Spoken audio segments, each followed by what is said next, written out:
Donc salut Pierre, aujourd'hui on te reçoit sur la chaîne du Grand Soir, donc avec plaisir. Je suis content que tu aies accepté l'invitation. Je te présente pour ceux qui ne te connaissent pas, donc Pierre Carl, journaliste et réalisateur. Tu es l'auteur d'une série de films dont une grande partie d'ailleurs traite la question des médias et de leur rôle politique dans certaines affaires. Et c'est justement le cas du dernier film qui sort cette année dont tu es à l'initiative, qui est donc l'affaire Abdallah, qui revient sur l'affaire de Georges Ibrahim Abdallah, dont on a déjà parlé d'ailleurs sur cette chaîne. Donc, si je fais un résumé rapide et tu le compléteras si tu penses que c'est nécessaire. Donc, c'est un film qui revient sur donc le cas du combattant libanais Georges Ibrahim Abdallah, qui a été donc arrêté dans les années 80, qui faisait partie d'un groupe de résistance armée qui avait fait des actions, qui avait commis des actions à Paris vis-à-vis du conflit qui était en train de se dérouler au Proche-Orient, Israël contre les Palestiniens, mais également contre les Libanais, et qui a été enfermé donc en France pendant près de 41 ans, donc qui a malheureusement dû avoir le titre de prisonnier politique le plus vieux d'Europe et qui est sorti l'année dernière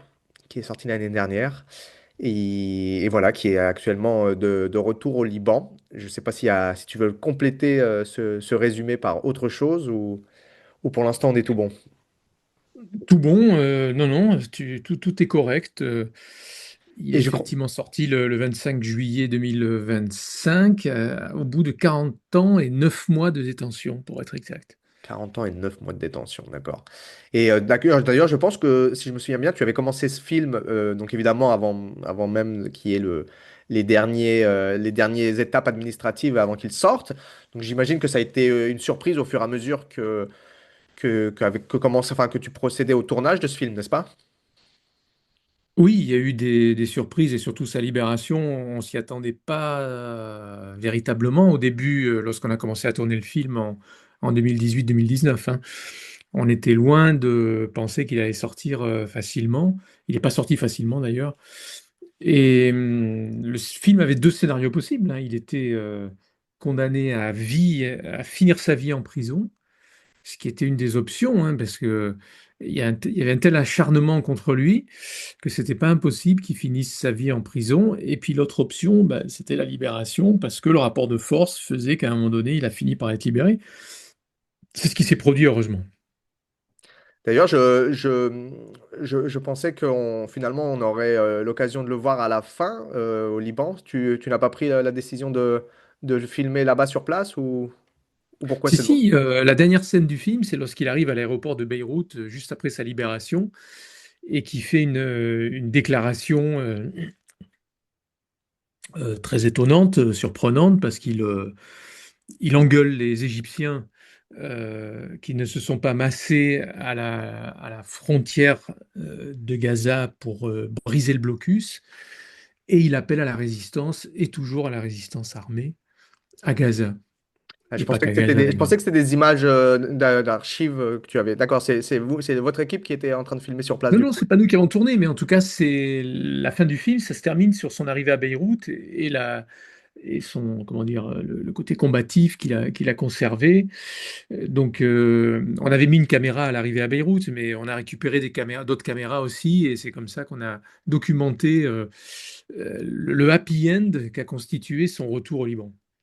Ouais, parce que du coup, en plus, ça a été quelque chose de très rapide. Ce qu'on comprend, c'est que les autorités françaises ont voulu rapidement l'exfiltrer et l'expédier au Liban. J'imagine qu'ils craignaient que ça soit un symbole politique également et ici, non?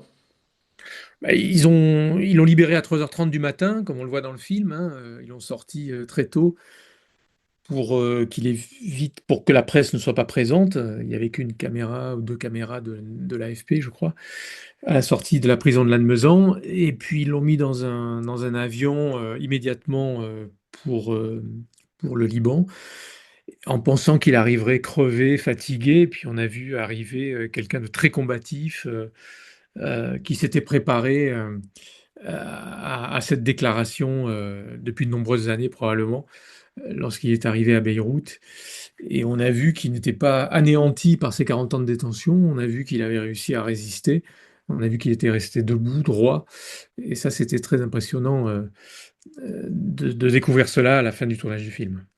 Oui, tu lui poses d'ailleurs dans le film la question de comment est-ce qu'il a pu encaisser non, toutes ces années de prison. Et puis, on le voit à chaque fois qu'il fait des interventions, il parle jamais de lui. Il renvoie toujours tout au collectif. Donc j'imagine que c'est bien sûr une volonté aussi bien personnelle mais politique de sa part de ne pas focaliser sur sa personne et son propre parcours, n'est-ce pas? Absolument. C'est quelqu'un, quand on allait le visiter en prison, moi je me souviens, la première chose qu'il demandait, c'était des nouvelles du visiteur, de la visiteuse, de la famille, des amis, etc., etc. Et il évacuait très vite des questions le concernant, quoi. Ça, il se préoccupait énormément des autres. Et puis, oui, il a toujours été un militant communiste, très préoccupé par le collectif et ne voyant le salut que dans le collectif. Alors, si on revient disons, au corps du film, c'est-à-dire ce qui est un peu dans son cœur, je trouve, c'est donc toute la question des mensonges médiatiques qui sont développés lorsqu'il y a le procès. Et tu reviens surtout sur le contexte de l'époque qui explique l'acharnement judiciaire à son encontre, puis ensuite les ingérences des États-Unis et d'Israël dans les décisions politiques et judiciaires. Et alors là, ce que j'ai trouvé super intéressant dans ce film, c'est lorsque tu vas attendre le micro, donc aux journalistes de l'époque, qui, en tout cas, c'est mon impression, tu me dis si c'est la même chose de ton côté, j'ai l'impression qu'il y a un certain mea culpa qui est fait. J'étais même parfois étonné de leur Mhm. réaction où ouvertement ils disaient oui, bon, on a écrit beaucoup de conneries enfin, qui se souvenaient de l'affaire en disant que bon, oui, c'était faux. Oui, il y a eu une fake news d'une ampleur incroyable en 1986 quand la presse française et aussi les autorités politiques ont accusé Georges Abdallah, enfin notamment ses frères et son groupe armé, d'être responsables d'attentats massacres, une vague d'attentats massacres dans les rues de Paris cette année-là, qui n'avait rien à voir avec eux, qui était lié à un contentieux entre la France et l'Iran. La France avait agressé l'Iran et l'Iran s'était défendu en commettant ces attentats massacres à Paris par le biais de membres du Hezbollah. Tout ça aujourd'hui est absolument clair, mais à l'époque, la presse avait, intoxiqué par ses sources, le journal Le Monde avait intoxiqué tous les autres journaux, et notamment les chaînes de télévision et les radios, et finalement, pendant des semaines, on a accusé les frères de Georges Abdallah d'être responsables de ces attentats. Et il n'y a jamais eu de mea culpa avant que moi je n'enquête sur cette histoire. Les journalistes impliqués dans cette fake news, parce qu'il s'agit quand même d'une fake news, non pas parce que les journalistes seraient volontairement désinformés, mais parce que le pouvoir politique, lui, a laissé volontairement courir le bruit de cette désinformation. Ça l'arrangeait qu'on ne regarde pas du côté de l'Iran à l'époque. Parce qu'il était en partie responsable, ce pouvoir politique français, de cette agression de l'Iran en réaction à une agression française contre l'Iran. Donc, c'était important de revenir sur cette fake news parce que elle est probablement en grande partie à l'origine de cette détention hors norme de Georges Abdallah. C'est à ce moment-là qu'on lui a collé définitivement cette étiquette terroriste, alors que son groupe armé n'avait jamais commis d'action terroriste au sens où on l'entend habituellement, c'est-à-dire des attentats massacres, des bombes contre des civils de manière indiscriminée. Les attentats commis par le groupe armé dont faisait partie Georges Abdallah, les FARL, les Fractions armées révolutionnaires libanaises, étaient des assassinats ciblés de militaires ou de diplomates de pays en guerre contre le sien, contre le Liban, c'est-à-dire Israël et les États-Unis. Donc, c'était important de documenter cette affaire de désinformation de 1986 et quelques journalistes, pas tous, hein, il y en a certains qui n'ont pas souhaité s'expliquer, notamment le principal acteur de cet épisode de désinformation, Edoui Plenel, qui à l'époque travaillait au journal Le Monde. Mais d'autres, en revanche, ont accepté l'exercice de l'autocritique et de revoir les articles ou les reportages qu'ils avaient réalisés à ce moment-là. Et on voit à quel point on a raconté n'importe quoi, en effet, quoi. Ouais, et franchement, C'est étonnant, je m'attendais pas qu'il y ait justement ce mea culpa face caméra. Justement, j'allais te demander si toi-même, lorsque tu les as interrogés, tu t'attendais à une réponse comme ça. D'ailleurs, je ne sais pas si toi-même, lorsque tu les as contactés, c'était directement avec ce sujet. Tu disais que, bon, que tous les journalistes n'ont pas parlé. Tu citais le cas de Edoui Plenel. Je ne sais pas s'il y en a d'autres qui n'ont pas voulu parler. Et si, justement, toi, tu te présentais déjà avec ce sujet-là en leur expliquant que tu allais revenir sur l'ensemble de ces mensonges médiatiques. Ou c'est venu Alors d'abord, après dans l'entretien? il faut préciser que c'est pas moi qui ai réalisé tous les entretiens. Il y a eu une équipe qui a travaillé avec moi de jeunes journalistes, Léa Gasquet, Clara Menet, d'autres. Et les entretiens, alors certains ont accepté de jouer le jeu facilement, notamment Véronique Brocard de Libération. Elle a accepté de revenir sur les articles qu'elle avait écrits et qui avaient été publiés dans son journal à l'époque et qui étaient mensongers, ces articles. D'autres, plus difficilement, comme Hervé Brusini, mais il a finalement accepté de s'expliquer lui aussi. Et d'autres n'ont pas souhaité. Alors, Georges Marion, qui était également journaliste au Monde à cette époque, a accepté de s'expliquer, mais Edoui Plenel, lui, n'a pas voulu être interviewé et revenir sur les raisons qui l'avaient amené à écrire n'importe quoi dans des articles du Monde à cette époque.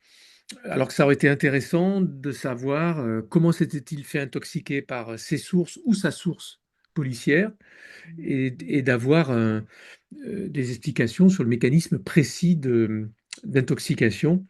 Et ces explications-là, on les aura pas parce que Edoui Plenel n'a pas souhaité s'expliquer là-dessus. Alors, on a le cas aussi assez cocasse ou pathétique de Laurent Fabius, qui à un moment est interrogé également dans le film, où on lui demande de... donc, pour rappel, c'est parce qu'il joue évidemment, à l'époque, il a un rôle au gouvernement avec notamment Manuel Valls qui refuse l'extradition de Georges Ibrahim Dallas, qui bloque sa libération. Et donc, il y a une des journalistes de ton équipe Mhm. qui va l'interroger et là il dit qu'il ne sait même pas de qui on parle, ce qui serait largement étonnant qu'ils connaissent pas ce nom. Oui, il sait très bien de qui on parle, puisque en fait, Laurent Fabius est hypermnésique. Il se souvient de tout, il a une mémoire énorme, et on l'a déjà vu faire des conférences en tant que président du Conseil constitutionnel, ou ministre des Affaires étrangères, ou président de l'Assemblée nationale, sans notes et en citant des faits lointains dont il se souvient avec une grande précision.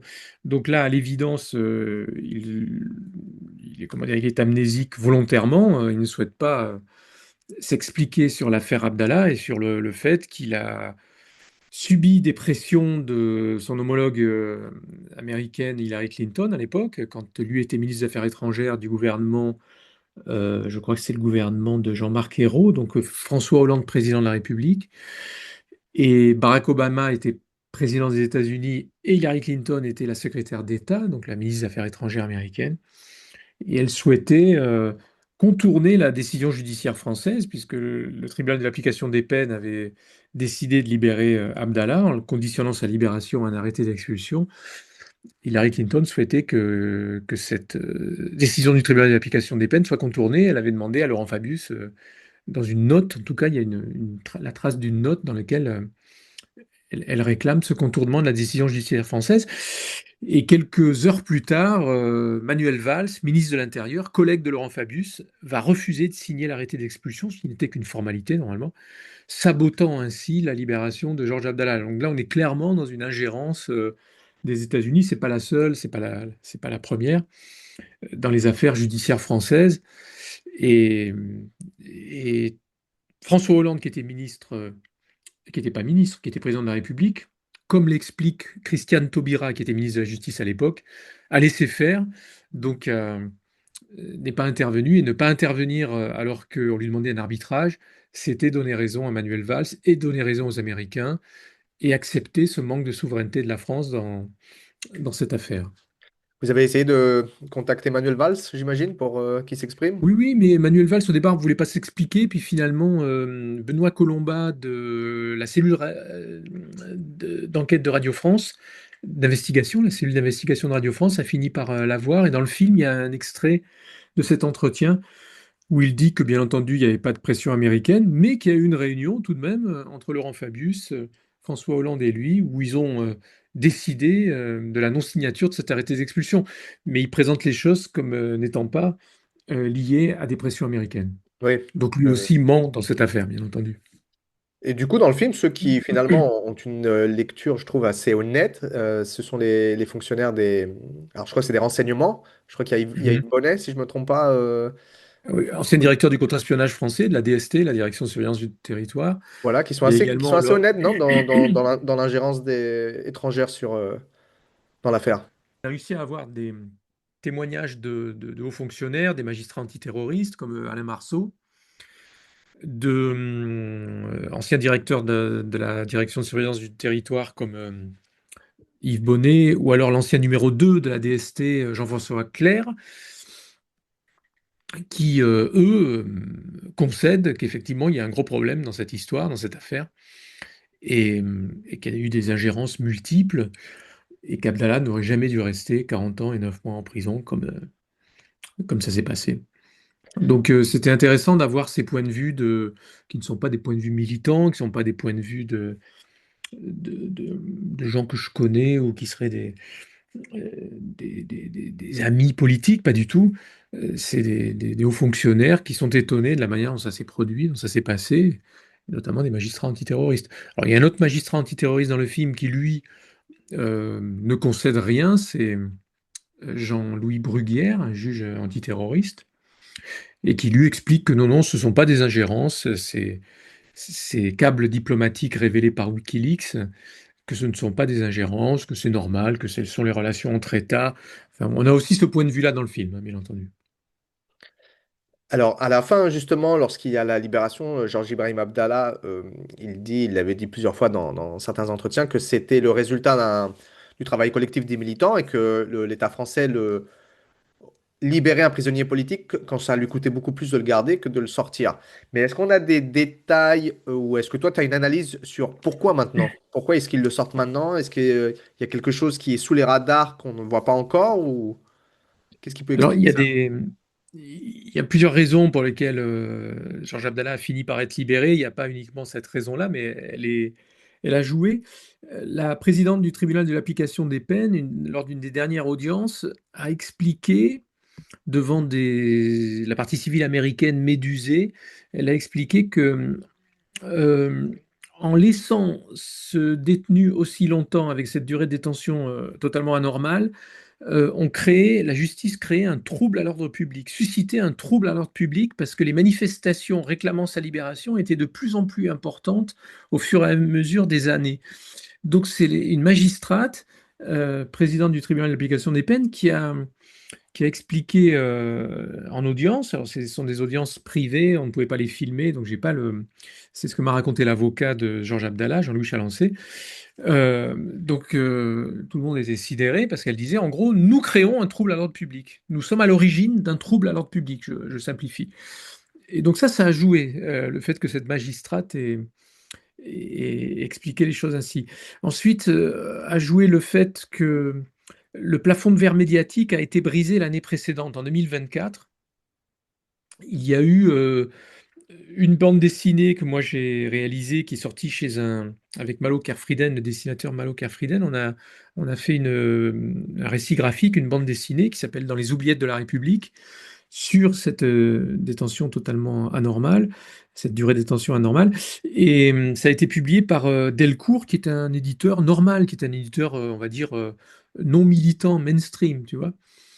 Et ça a débloqué pas mal de choses, semble-t-il, puisque un autre auteur Delcourt, qui est Benoît Colomba, qui travaille à l'époque, il travaillait, aujourd'hui il dirige la cellule d'investigation de Radio France, à l'époque il en faisait partie simplement, et il s'est cru autorisé pour enquêter sur l'affaire Abdallah, et dans une émission qui s'appelle Secret d'Info, en 2024, il a documenté de manière très sérieuse et rigoureuse cette affaire. Et ensuite, Le Monde a fait une double page, ça a débloqué des choses. Et ça, ce sont des journaux que lisent les magistrats. Pas les journaux militants, ils s'en foutent. Pas l'Humanité, ils s'en foutent. Le Monde diplomatique, ils s'en foutent. Il y a eu des articles dans l'Humanité, là, ou dans de la presse militante. Mais en revanche, Le Monde ou France Inter, ça les, oui, ça les surprend un peu plus, quoi. En tout cas, ça les intrigue un peu plus. Et donc ça a joué également le fait que le plafond de verre. Alors c'est totalement anormal, en revanche, qu'il y ait eu une omerta médiatique entre 2000, on va dire 2003 et 2024. La presse mainstream, les grands journaux, auraient dû enquêter sur cette durée de détention anormale, parce qu'à partir de 2023, elle le devient anormale, cette durée de détention de Georges Abdallah. Les ingérences américaines se poursuivent à ce moment-là et deviennent de plus en plus grossières. Et il y aurait dû avoir des articles, il y aurait dû avoir des grands reportages, etc., etc. Il n'y en a pas eu pendant 20 ans. Donc il y a eu 20 ans d'omerta médiatique de la part des médias mainstream. En 2024, ça s'arrête. Donc ça a joué également. Et puis, il y a aussi l'avocat qui a été de plus en plus performant, le dernier avocat de Georges Abdallah, Jean-Louis Chalencé, qui a réussi à conditionner la dernière demande de libération, qu'elle ne soit pas conditionnée à un arrêté d'expulsion. Donc, il n'y avait plus la possibilité pour un ministre de l'Intérieur de bloquer la libération d'Abdallah si la justice l'ordonnait. C'est ce qui s'est passé. Il a été libéré et il n'y a pas eu besoin de la signature de Bruno Retailleau, le ministre de l'Intérieur, qui ne l'aurait sûrement pas accordé d'ailleurs, connaissant ses positions. Donc ça, c'est une victoire judiciaire, et ça, c'est l'avocat qui l'a gagné de haute lutte, ce combat juridique. D'accord. Donc ce sont toutes ces raisons qui font qu'à un moment donné, il a fini par être libéré. Et puis la date des 40 ans aussi, qui devenait très symbolique. 40 ans, c'est vraiment une date, une durée de détention énorme. On considère toujours que enfin, on considère que les durées, à partir de 15 ans de détention, on rentre dans des très longues peines, à partir de 15 ans. Donc imagine ce que c'est que 40 ans et 9 mois, quoi. Voilà. Et effectivement, c'était un record d'Europe, et même, il semblerait que dans les prisons israéliennes, il n'y ait pas de détenus palestiniens ou pro-palestiniens, de combattants palestiniens ou pro-palestiniens, qui aient passé 40 ans et 9 mois en continu et qui sont encore vivants dans les geôles israéliennes. Donc ça aussi, ça a joué probablement. Le fait qu'ils détiennent ce record, ce triste record.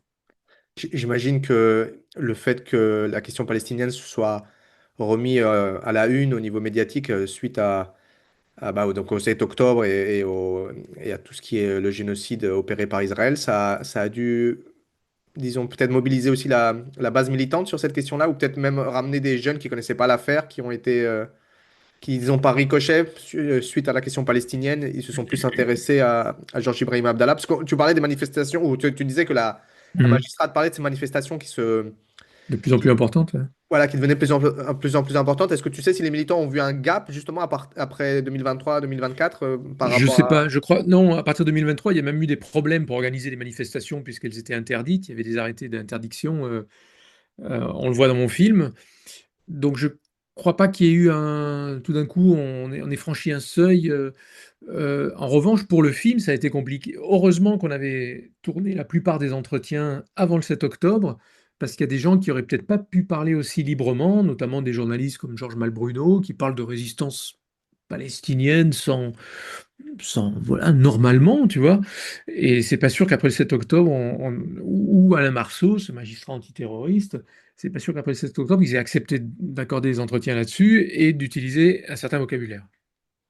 Tellement il y avait une injonction de qualifier de terroriste tout combattant pro-palestinien ou palestinien. Et les médias étaient obligés, les journalistes des grands journaux étaient obligés oui, de respecter ces règles tacites, quoi. Et en tout cas, on ne parlait plus de résistance. On parlait plus déjà à l'époque de fédayine. Tu sais, combattant palestinien, c'était fédayine. C'est un terme qui avait complètement disparu et qui n'était pas péjoratif. Alors que terroriste, aujourd'hui, c'est péjoratif. On ne parlait plus de guérilla ou de guerriero, alors qu'à l'époque, on voit dans mon film un reportage de TV Times, une chaîne anglaise, qui utilise le terme Guerrilla Army pour parler des combattants de l'OLP, de l'Organisation de Libération de la Palestine. Donc on utilisait le terme de guerriero.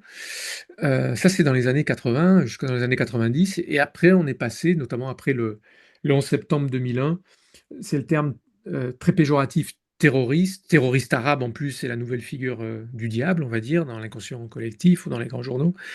Et, et là, c'était foutu, quoi. Là, c'était foutu pour pouvoir utiliser un vocabulaire neutre. Donc dans le film, enfin, ton équipe Ouais. interview donc différentes personnes. On voit pas trop de politiciens parler en tant que politiciens. J'allais te demander si justement l'affaire Abdallah a eu des soutiens politiques. Donc j'imagine s'il y en a eu, j'ai tendance à penser que ça soit à gauche, mais peut-être qu'on trouve également des soutiens dans d'autres familles politiques pour des questions humanitaires ou justement des questions de souveraineté vis-à-vis de l'ingérence d'Israël et des États-Unis dans cette affaire. Est-ce que c'était aussi un choix de ne pas traiter forcément cette question-là, donc, ou alors c'est que c'était vraiment autre chose? Bah, c'est un film enquête sur une affaire, donc il n'y avait pas trop de raison d'aller voir des hommes ou femmes politiques qui visitaient Abdallah ou qui soutenaient ou qui réclamaient sa libération. On n'en voit qu'une, là, c'est Rima Hassan qui apparaît au début du film et à la Ouais. fin du film, parce qu'elle va le visiter en prison et j'ai pu l'accompagner pour aller jusqu'à la cellule de Georges Abdallah et tourner des images de lui en détention. Mais c'est surtout pour cela qu'elle apparaît dans le film, c'est parce que j'avais besoin qu'elle rentre en prison accompagnée d'un journaliste pour pouvoir accéder à ce lieu de détention. Tu vois, sans quoi on n'aurait pas eu d'autorisation. Après, il y a eu plusieurs députés LFI, PC, socialistes même, socialistes basques, Apello Dufo, Elsa Fossillon, André Torigna, j'en oublie, Éric Coquerel, le président de la commission des finances à l'Assemblée nationale, qui est allé visiter Abdallah en prison, Rima Hassan, dont on parlait, députée européenne, LFI. Donc il y a eu un soutien, surtout vers la fin. Il y a 20 ans, il y avait moins de monde pour réclamer sa libération. Et puis, il y a quelques figures comme Annie Ernaux, la prix Nobel de littérature, qui a écrit des tribunes, notamment, je crois, publié dans l'Humanité, pour réclamer sa libération. Oui, il a eu un soutien quand même relativement important par rapport à d'autres détenus, notamment politiques. Il a bénéficié d'un grand soutien, ce qui lui a permis de tenir aussi pendant toutes ces années, de ne pas, de savoir que à l'extérieur, il y avait tout ce soutien, quoi. Il recevait également beaucoup de visites au parloir, Georges Abdallah. Je crois qu'il avait quasiment 80 personnes habilitées à le visiter en prison, ce qui est énorme, hein. Tu as des détenus, ils ont personne, hein, des fois, pour certains. Là, je parle plutôt des droits communs. Et il a eu ce soutien, oui, qui a été, je pense, crucial pour sa santé mentale durant toutes ces années. D'ailleurs, est-ce que tu sais quelque chose sur l'aura politique qu'il avait en prison? En prison, il était très bien vu des autres détenus. Il pacifiait aussi la détention quand il y avait des problèmes entre surveillants détenus et surveillants pénitentiaires. Il était souvent appelé. Il avait une aura, oui, très, très, très importante. Même l'un des directeurs de la prison de Lannemezan venait le voir, m'a-t-on dit, pour suivre des cours de géopolitique, tellement il était érudit et au fait de ce qui se passait au Proche-Orient. Il se tenait informé tous les matins en écoutant la radio de ce qui se passait au Liban, en Syrie, en Jordanie, en Égypte et compagnie. Et donc, il lisait beaucoup, il répondait à du courrier, ce qui fait oui, c'était un lettré, disons, et quelqu'un en termes en géopolitique, il était très calé, Georges Abdallah. Quand on allait le visiter, d'ailleurs, il faisait des leçons de géopolitique. Tu vois, il pouvait, pendant une demi-heure, trois quarts d'heure, te faire part des derniers développements en cours au Proche-Orient, tellement il était informé, voire surinformé. Je reviens sur ce que tu disais. Vous n'auriez pas eu la possibilité d'entrer sans Rima Hassan. Parce que journaliste, ou il n'avait pas le droit à des visites de journalistes ou pas le droit de faire des entretiens, c'est ça? Non, mais tu ne peux pas filmer en prison, hein. C'est très rare que tu obtiennes une autorisation en France pour faire rentrer une caméra en prison. Il y a eu par exemple un film sur le mitard, un documentaire sur le mitard. Le mitard, c'est un lieu totalement opaque. où il se passe des choses pas jolies jolies, où beaucoup de détenus sont maltraités, voire torturés pour certains. Et il y a une réalisatrice et un réalisateur qui ont réussi à aller filmer ce lieu en bénéficiant d'une visite parlementaire de lieux de détention, de lieux de privation de liberté. Tous les députés, tous les parlementaires en France, que ce soit des sénateurs, des députés ou des députés européens ou députés européennes, ont le droit de visiter un lieu de privation de liberté sans prévenir, en débarquant comme ça à l'improviste, accompagné d'un, deux ou trois journalistes, journalistes de presse écrite, de radio et vidéo, tu vois, et avec une caméra vidéo. Donc moi j'ai D'accord. bénéficié, j'ai accompagné Rima Hassan comme journaliste vidéo, quoi, tu vois. Donc dans ce cas-là, Donc vous aviez prévenu quand même ou même pas? non, tu préviens pas, tu débarques dans la prison avec le ou la députée. Donc là, il s'avère que c'était Rima Hassan, que je connaissais pas d'ailleurs, mais qui était là ce jour-là et qui a accepté que je la suive. Mais Alors ça attends, pouvait être. excuse-moi, c'est-à-dire que tu n'as même pas contacté Rima Hassan en Non, avance? Tu non, es, tu es non. arrivé et tu as attendu que quelqu'un arrive ou je comprends pas? Non, je voulais rentrer avec d'autres députés, ça n'a pas marché. Et puis il s'avère que Rima Hassan débarque ce jour-là. J'étais devant la prison de Lannemezan et, et elle a accepté que je l'accompagne lors de sa visite de la prison de Lannemezan. D'accord. D'accord. Ah Et bah, c'est une des rares et seules manières pour des journalistes de rentrer avec une caméra en prison. Sinon, si tu vas au parloir, par exemple, si tu as un droit de visite au parloir, tu laisses ton téléphone à l'entrée, t'as pas de système d'enregistrement, donc c'est impossible de filmer en dehors de ces visites parlementaires, tu vois. Ou alors d'autorisation très exceptionnelle pour certains tournages. Ça peut arriver, mais c'est rarissime. bon, on parle des difficultés à tourner, mais qu'en est-il des difficultés à projeter, du coup, puisque alors je sais que ce film, donc, il a bénéficié d'un soutien participatif au niveau du financement. Important, ouais, très important, ouais. Il y a plus de Euh, 800 personnes, 800 contributeurs, contributrices, dont au départ les abonnés du Grand Soir, les internautes du Grand Soir, qui ont énormément soutenu le film. Ça a été ce furent les premiers d'ailleurs. C'est comme ça qu'on a démarré l'enquête, c'est avec ces dons.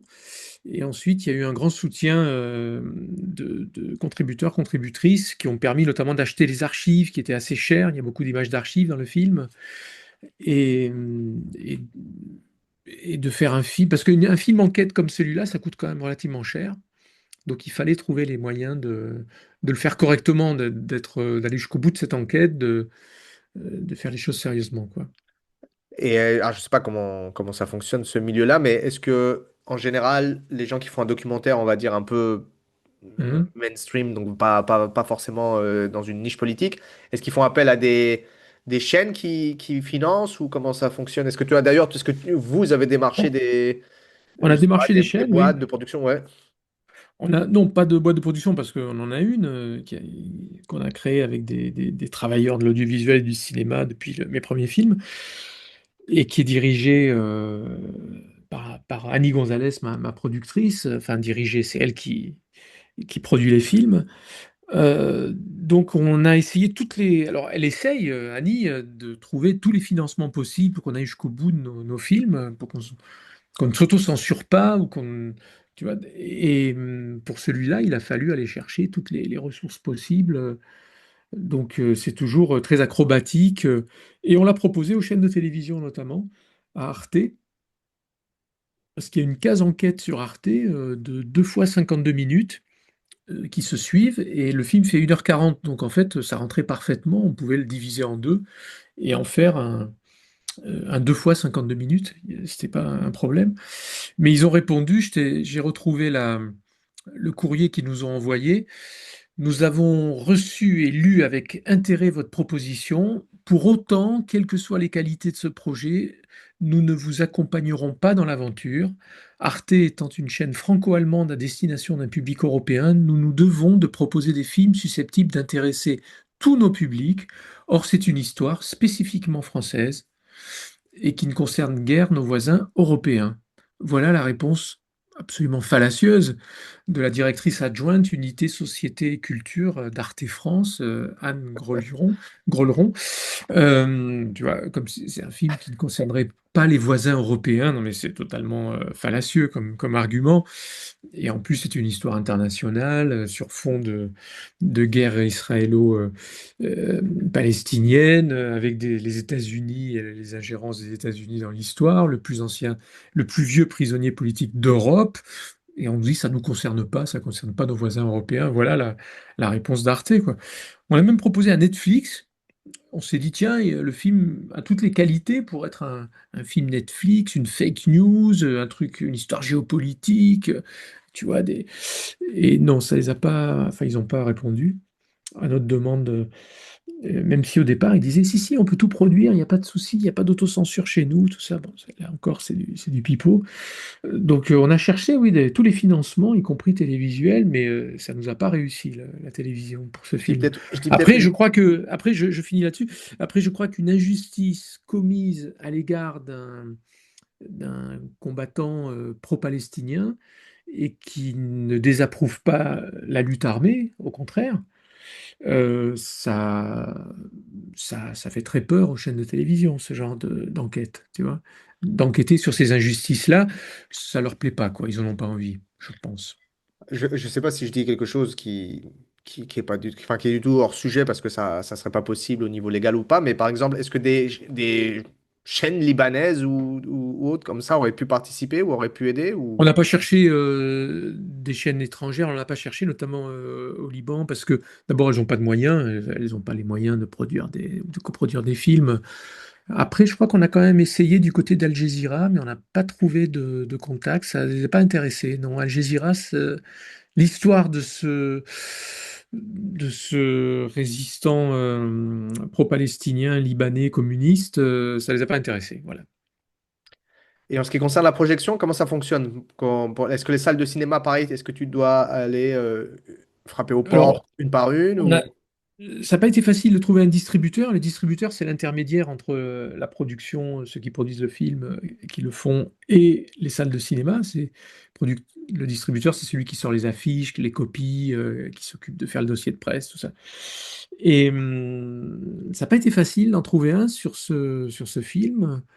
On a fini par trouver ASC Distribution qui est à fond derrière le film, qui se bouge, mais même s'il sort dans une trentaine de salles, d'abord, après il va aller un peu plus loin, mais il y a quand même des endroits où c'est compliqué de le programmer, où on sent qu'il n'y a pas une grande volonté de la part des exploitants de salles de le programmer à certains endroits. Voilà. Parce Parce qu'en que fait, sujet très sensible, je pense, ou trop sensible pour eux. mais parce qu'en fait, eux, ils passent un accord avec le distributeur ou le distributeur peut imposer à certains partenaires ou Non, non, comment? il impose rien. Le distributeur, il propose un film. Il dit, D'accord? voilà, j'ai ce film-là qui sort à tel moment, il a tel intérêt. Et après, les gens prennent les films. Mais en France, il y a beaucoup de salles indépendantes, des salles à essai et d'autres qui passent des films indépendants. Donc, normalement, on est le pays au monde où on peut le plus voir des films atypiques qui ne sont pas des blockbusters américains ou français. Et sur ce film-là, c'est un peu compliqué. On sent qu'il y a Alors, je suis pas le seul, il y a d'autres films qui ont des difficultés pour être programmés correctement. Mais sur celui-là, je pense que le fait qu'il soit question de lutte armée et que on ne désapprouve pas la lutte armée, on explique peut-être même que ça peut être légitime dans certaines circonstances de prendre les armes ou d'avoir recours aux armes, et où on distingue aussi très clairement ce qui relève de l'ordre du terrorisme et ce qui relève de lutte radicale armée sans forcément verser dans le terrorisme, ça plaît pas, je pense, à tout le monde. Il y a beaucoup de gens qui aimeraient que lutte armée égale terrorisme. Voilà. Et égale nouvelle figure du diable. Et on disqualifie toutes les luttes radicales de cette manière-là quand ça peut aller jusqu'au recours à la lutte armée. Donc je pense que le film, de ce point de vue-là, il peut être problématique pour certaines personnes, et notamment pour certains exploitants qui aimeraient qu'on condamne la lutte armée, tu vois, qu'on condamne le recours à la lutte armée, quoi. Or, ben non, la résistance, ça reste la résistance, quoi. Et alors là, quel type d'envol tu souhaites pour le film? C'est-à-dire, j'imagine qu'il y a des projections qui sont suivies donc de discussions avec la salle et Oui, d'intervenants. oui, il y a des- Voilà. Mhm. D'ailleurs, quand on le disait au début, quand tu avais commencé ce film, on n'était pas sûr donc de l'issue pour Georges Ibrahim Abdallah. Maintenant, donc, j'imagine que si dans l'optique première, c'était de justement faire connaître cette affaire, mobiliser de façon à faire pression pour qu'il puisse sortir. Maintenant que le film est sorti après sa libération, est-ce qu'on est sur un autre objectif, peut-être revenir à dénoncer ce qui avait été un scandale d'État, une mise au banc d'un individu, d'un combattant? Est-ce que c'est une volonté peut-être de dénoncer l'ingérence des États-Unis et d'Israël? Est-ce que la volonté du film a changé ou son objectif politique a changé ou pas? Ouais, dans ce projet, il y avait aussi la volonté de déconstruire cette figure du terrorisme, comme je l'avais fait dans le film sur les FARC, dans Guérilla des FARC, l'avenir a une histoire. C'est-à-dire aller à l'encontre de représentations médiatiques qui me paraissent fausses. Euh, et j'avais fait ce travail en Colombie en réhumanisant les guerrilleros et guerrilleras des FARC qui avaient été déshumanisés par les grands médias, notamment au moment de l'affaire Ingrid Betancourt, où ils passaient pour des monstres sanguinaires, pour des gens totalement infréquentables, dénués de raison et d'intelligence. Le film racontait, me semble-t-il, la vérité sur ces résistants paysans colombiens et ce qu'ils étaient. Là, c'est la même chose par rapport à ces terroristes arabes comme Abdallah, c'est ainsi qu'il a été décrit pendant très longtemps. Ben, je voulais montrer plutôt quelqu'un qui a l'air de plutôt ressembler à Nelson Mandela. Nelson Mandela qui a eu aussi recours aux armes. Mais ça l'empêchait pas d'être Nelson Mandela, tu vois. Et ça me semblait important d'aller à l'encontre de ces stéréotypes, de ces clichés, de ces poncifs, et de proposer ce qui me semble être plus juste et plus proche de la vérité. Ce qui est raconté là dans ce film sur Abdallah, dans ce film enquête. Donc voilà, je pense que déjà ça, c'est un grand pas. Si on arrive à aller au-delà de ces idées reçues et de ces constructions médiatiques. Donc déjà, s'il atteint cet objectif, c'est pas mal. Est-ce qu'il a vu le film, Georges?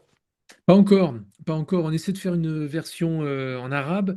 Pas pour lui, lui il est francophone, il parle français, il peut le voir sans traduction, mais pour que d'autres autour de lui puissent le voir, on attend d'abord d'avoir une version en arabe. Je finis avec la situation au Liban actuellement, qui du coup, on voit, parce que dans le début du film, on parle de l'invasion israélienne au Liban, et là, on se retrouve encore aujourd'hui avec une invasion israélienne au Liban. Je sais pas d'ailleurs Oui. si tu as des nouvelles de lui sur place, parce que tu le mentionnes dans le film, il y a le risque évidemment qu'Israël veuille l'assassiner, veuille finir le travail directement là-bas. Je ne sais pas si tu sais s'il prend des Mhm. précautions ou comment ça se passe pour lui en ce moment là-bas, parce que, enfin là, pour tout le pays, et de toute façon, tout le Liban, c'est... Alors, je n'ai pas d'informations récentes et je ne cherche pas à en avoir parce que je pense que moins on le localise, mieux ça vaut aujourd'hui. Alors, pour l'instant, c'était son avocat qui craignait qu'il soit assassiné à son retour au Liban. Il n'a pas été pour l'instant. Il est retourné le 25 juillet 2025 et là, on est en avril 2026. Peut-être que les Israéliens ont d'autres priorités. Et puis, il intervient néanmoins dans la scène publique, politique, même libanaise. Il y a eu pas mal d'interventions de Georges Abdallah sur Internet. Il y a même eu un grand entretien avec Salah Hamouri et Olivier Besancenot sur Blast, sur la chaîne Blast, sur le site Blast. Donc il fait sa vie, il milite et il doit être, j'imagine, oui, atterré, catastrophé par cette histoire qui se répète, puisque quand il a pris les armes, lui et ses camarades à la fin des années 70, c'était une invasion du sud du Liban par Israël avec l'appui des États-Unis, comme aujourd'hui.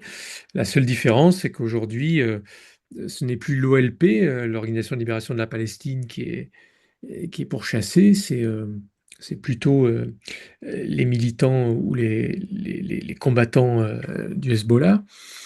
Mais en tout cas, la situation est aussi terrible. Beyrouth est bombardée, comme Beyrouth l'a été en 1982. Et, hum, et l'histoire se répète malheureusement. Est-ce que ça va susciter encore des nouvelles réactions de résistance? Parce que la résistance, c'est toujours en réaction à des situations d'invasion, de domination, d'oppression. On verra. Mais en tout cas, l'armée israélienne ou les Israéliens n'ont toujours pas compris que c'est pas comme ça qu'on réglait les problèmes. Et ça, j'espère qu'on entendra la voix de Georges Abdallah pour, euh, pour remettre de la raison dans cet univers de déraison. Pierre, je te remercie. On va mettre en lien sous la vidéo les différentes dates de projection, parce qu'il en reste encore pas mal. Est-ce que Oui. tu... Mais le film sort demain, hein, tu sais, donc, enfin, il sort le 8 avril, le film. Donc il y en aura encore D'accord. beaucoup de projections. Oui. Est-ce que tu as quelque chose d'autre à ajouter ou quelque chose que tu voudrais dire à ceux qui nous écoutent pour les encourager à venir voir le film? Parce que qui est déjà une démarche, j'imagine, militante, le fait de se déplacer, d'aller voir une des projections. Ben, disons que c'est toujours intéressant d'aller voir des films indépendants. Ben, c'est des choses qu'on nous montre pas, qu'on voit pas ailleurs, qu'on voit pas à la télévision, qu'on voit pas non plus sur Internet, parce qu'il faut des moyens assez conséquents pour réaliser ce genre de film enquête. Donc j'espère que, enfin en tout cas les gens qui l'ont déjà vu le film, il y a eu pas mal d'avant-premières, sont tous sidérés d'apprendre ce qu'ils apprennent dans le film, de voir qu'il y a des hommes politiques français qui sont toujours aujourd'hui en activité. On pense par exemple à François Hollande, impliqué dans cette affaire. Et, hum, et je pense que ça réhabilite aussi, et ça c'est intéressant, bah, les idéaux de la résistance. Voilà. Pierre, je te remercie. Je te dis à Eh bientôt bien, et ouais, bon merci à courage. toi. Merci à toi, Loïc. À une prochaine. Salut. Ciao.